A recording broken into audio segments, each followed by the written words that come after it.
It is always helpful when I go and check if the video is working, because that time it wasn't. Anyway, hi, it's Susan at Seaside Stitches and welcome so much to my channel. It's all about sewing and anything related to sewing that I can think of, a little bit about life as well.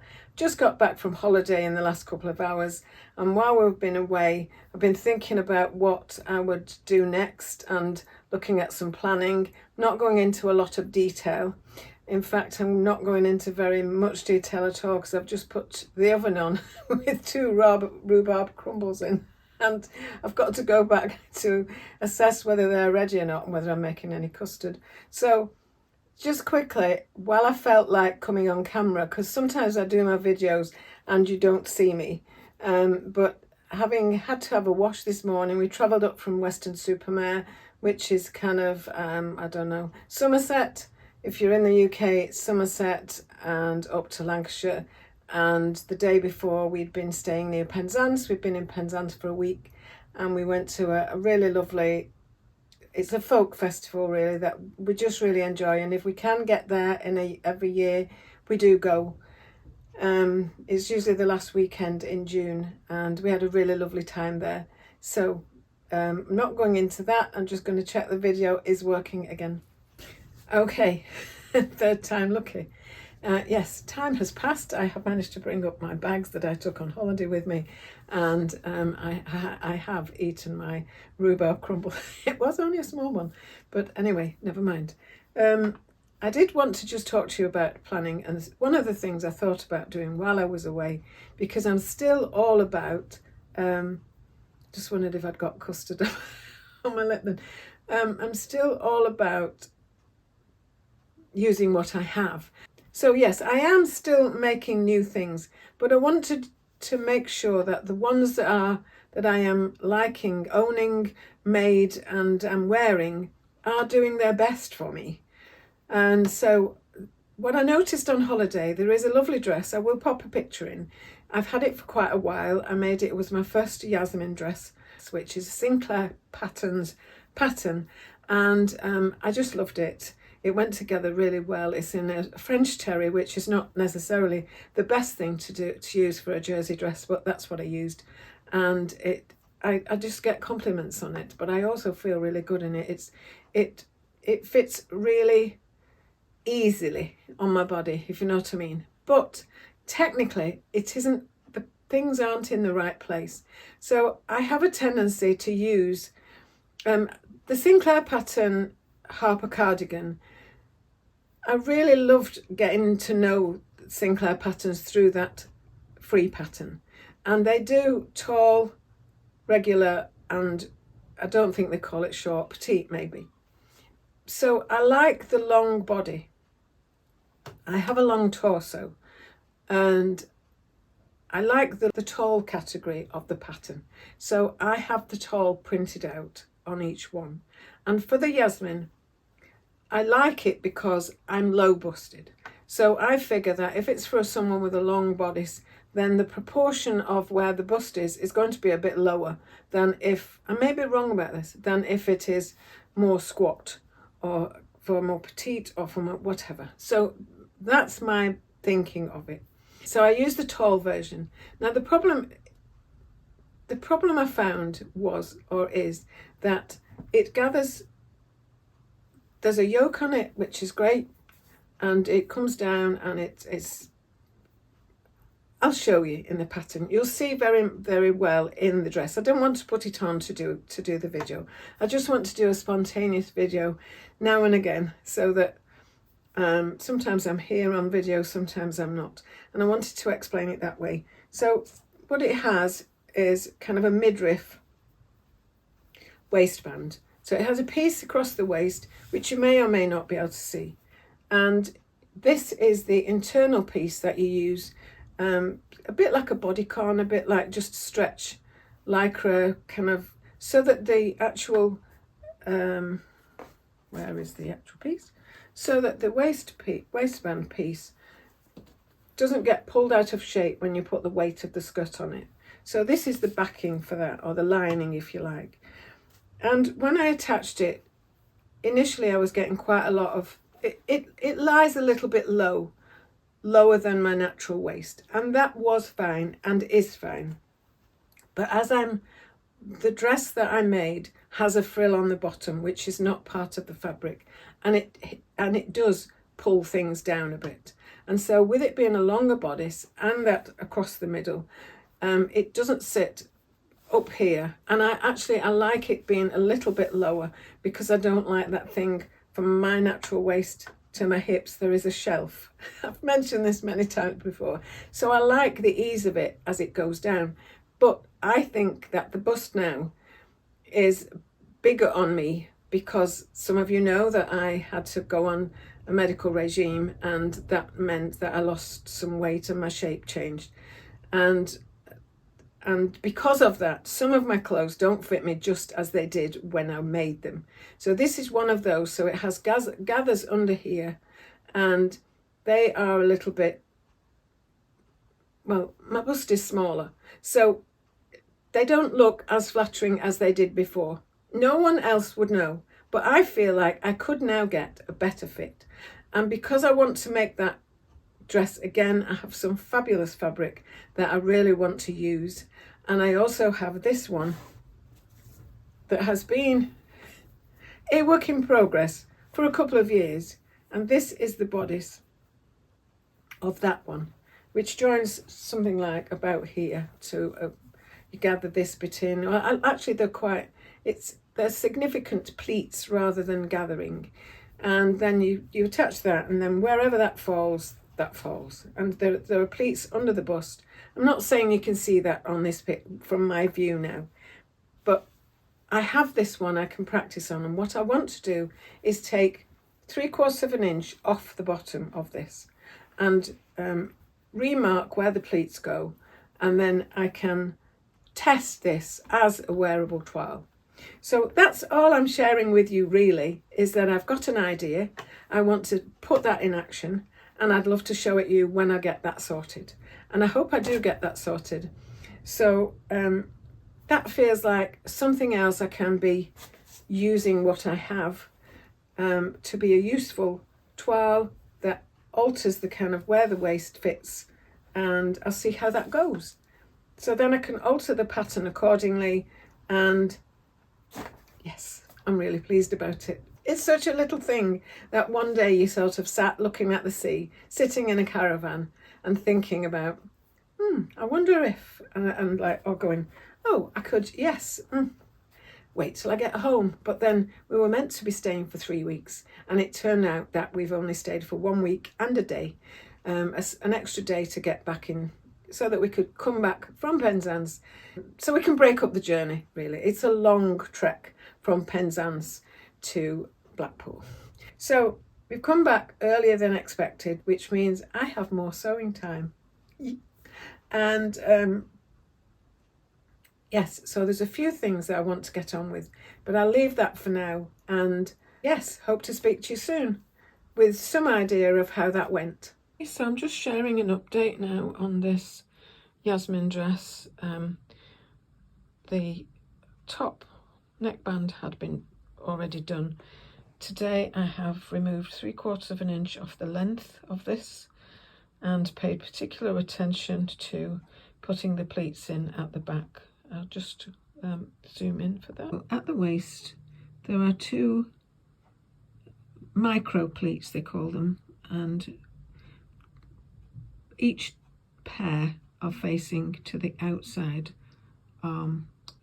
outside seam.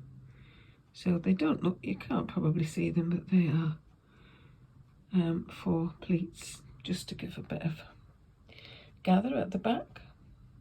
As I say, they are micro pleats. Okay. The front facing had already been done, and this has been waiting a couple of years to get going. And because I want to alter it and use it as a toile for when I make my next one, I've just again re-emphasized making it as micro pleats and just holding those in. I have pressed it now, so I can take those out anyway. And they are the 5 micro pleats on that side. I don't think I mentioned that for the front I've taken off 3/4 of an inch off the length of the bodice, as I've done from the back. Okay, I'll check what I do next, and I'll speak to you another time. You get your bust shaping from, and then just move you along past the centre and then to the other side, because there are no darts in this top. And then at the top I have to make, this is rolled over a little. I was trying to get away with gathering it, which is what I did last time, because I just couldn't grasp getting these micro pleats right. But I'm going to make a better effort at putting the micro pleats in at the top of each bodice piece, and then that joins to a yoke coming over the shoulder. So the dots are marked for the pleats. You may hear tapping overhead, which is a seagull jumping about on the roof. Okay. Put the 2016 Know Me pattern to one side. I've gone back onto my Yasmin bodice, and I'm going to go and have some lunch, some late lunch, and then I'm going to attach the front and the back bodice together. Okay, see you in a bit. Well, hello. I'm finally up to the part where I have just pinned these together, the back and the front, and then I have to wrap around the facing from the front, grown on facing, to the back, and to sandwich that together. I know that's not a good way of filming, but that's just what I'm doing. It's just a better way, an easier way to show you than setting up a whole tripod, because I haven't got time, because this is not that kind of video. It's just to come along with me and see what I'm doing. Okay, lots of instructional videos everywhere. I'm not one of those peeps. Okay, that just gives you that finish. This is just a thread bunny, just to help me to get it through. And there you go. Sorry, it was it's not in wasn't in focus. Right, that's it. So that turns in on itself, the facing from the front, and is on the back there, which then covers that nice and neatly. There's a raw edge at this edge, but the sleeve will cover that, or the binding if you are doing it sleeveless. So I'll show you in stages on the next one. This is what the inside of the facing looks like. It's a grown-on facing, and then as it is, it has this extending piece which is part of the facing. You move that back, there is already a crease in it and a mark, and then I just do a basting stitch across these micro pleats and attach them to the top of the shoulder, but with a larger stitch, a basting, still a zigzag because it has to stretch. And then I just take that up to that point within the seam allowance, and then I'll come back to you. This is the second shoulder, and now that I'm confident that this zigzag in the within the seam allowance has caught the oh, I've got a call coming through. See you in a minute. Okay, so I'll just take you through this. This is the second side of doing this shoulder seam, and now that I am confident, see, I have basted this across just the back and front of the bodice, and now I can turn this piece of facing, the grown on front facing, across here,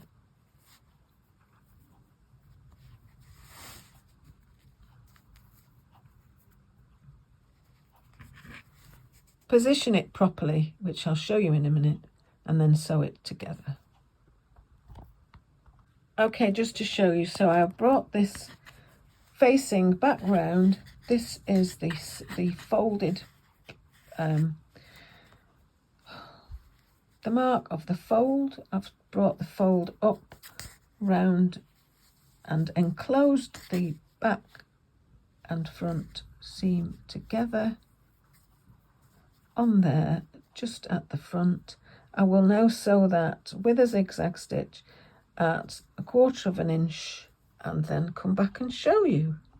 As you can see, I have wavered in my accuracy of the depth of that seam, so I will just go and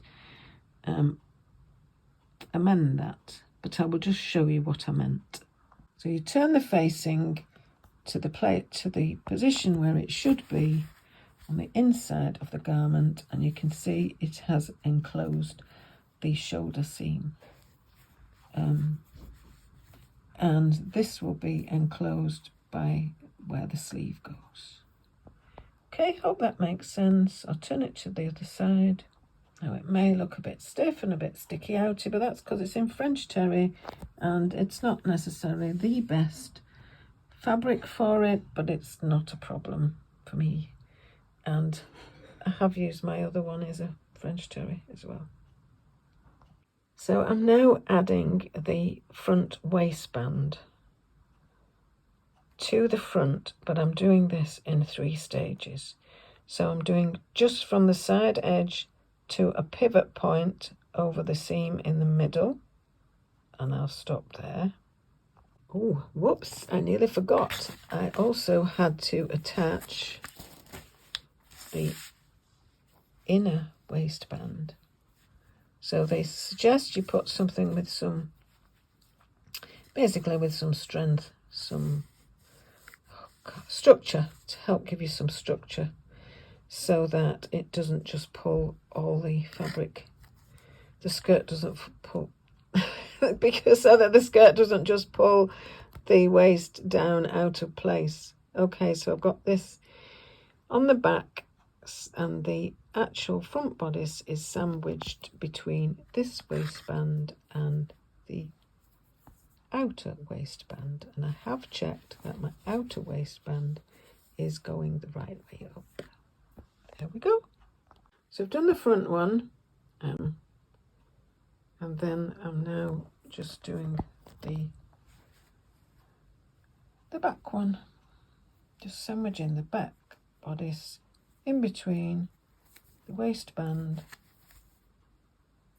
and the waistband lining, the structured. Okay, there you go. So there is the lining of the waistband, and now I'm going to do down the sides of the bodice. It actually tells you to put your sleeves in first, but I don't have any sleeves at the moment. I have to check if I've enough fabric for sleeves. I've already got a skirt cut out that I did a couple of years ago.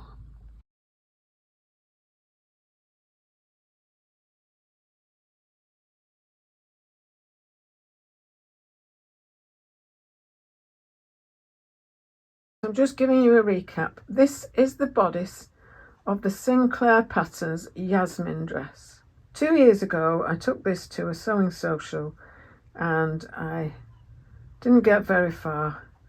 But what I did do was sew up a skirt, just a rough draft of a skirt that was the skirt that I took from the S8875. Updating you now from where I am now. So I have taken in the sides, just basted that down on a larger stitch so that I can pull it out if it's right or not right, whatever, and redo it and if it's right. And I've done that on each side, and that is because I took the measurement of the top waist of the skirt and the bottom waist of the bodice, and I need to match them together. So I've done that. I'm sorry the light is poor now in here. I've done that and I've tried it on, and I'll insert some pictures. So what I need to do now, as far as my calculations go, I need to just take this waist in just by less than a ½ inch on each side, and I've got a relatively good fit. It fits me well on my behind, it fits me okay over the tummy, and then I'll see how that works when I join it to the top. Again, I'll just baste it. So I'll catch you up in a bit. My phone is kind of just dying slowly. It's telling me it's working on low battery, and it's not up to its normal performance. So I'm just showing you now. It looks like a right dog's dinner, this skirt. And this is what happens when you hack things and you've got a grasshopper mind and you don't just stick on getting something out of a packet and making it.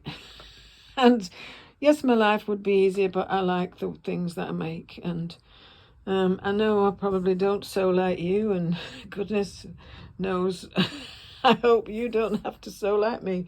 So there we go. There we go. I'm going to loosely attach this to the bodice, see if it works, and then sew the seams properly. This is looking a lot better, isn't it? It looks much more like a skirt and the potential for becoming a garment when it is joined to this. And I can't stay on long chatting to you because it is Sunday afternoon and it is Sounds of the 70s with Bob Harris, and I can't manage to miss anything of it because it just brings back awesome memories of, well, the 70s when Alan and I were first together. So I shall try and attach this now, and then I'm going to have a break and a cup of tea. Sit with my swollen feet up in the air. Not in the air. Yay, so it goes together really well. And I've just put these few pictures in for you to look at. And all it needs now are sleeves and the hem turning up. I'm not going that far on this video because I just wanted to show that I was workshopping the alteration and the adjustment really, and the alteration from the pattern, so that I can now trust that that works and go ahead with my new fabric and make a third one. Okay, thanks ever so much for watching. All the best to you. Hope you're getting some sewing in, and I hope you enjoyed this new series I'm starting of Workshop Wednesdays. Okay, bye for now.